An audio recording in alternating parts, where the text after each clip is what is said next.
Now, there is a bit of debate as to what the best thing to do now is. Previously, I've just put the graft in, but the recommendation from a lot of US surgeons is to drill the base of this and to actually drill the back of the graft. So I'm just going to do that a little bit. This is not really evidence-based, this is anecdotal, but people that are more experienced than I with this have recommended it, so I'm going to start doing this in the hope that this improves the integration. So I've drilled the base out, I'm going to get the graft and just put a few drill holes in that as well. Okay, so I've drilled the back of the graft now, so the next stage is putting the graft in. Now, some people when they're doing this put a bit of tape underneath the grafts and put it in so that if it doesn't fit quite right, they can pull it out fairly easily and fine tune it. I don't think I need to with this because we've got a bit that's uncontained. I'm just going to use a dental pick to pull it out, and that's something that I observed Bill Bugby do in California, who's done quite a lot of these. So I'm not going to put tape underneath this.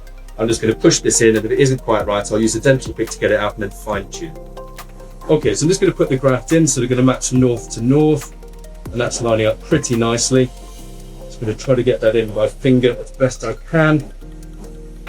It's not quite right, so I'm just going to pull that out for a second and move it around.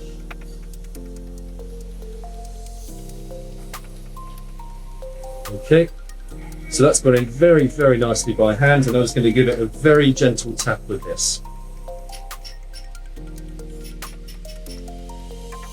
Okay, so I'm pretty happy with that. I'm just going to see how stable it is. Obviously, we've got a little bit of overhang as it goes into the notch, which I'll fine tune in just a moment. So that's looking pretty stable. We're nice and flush all the way around, and generally speaking, I'm pretty happy with that. But we are going into the notch a little bit there, so we've got a convexity, so I'm just going to trim the edge of that.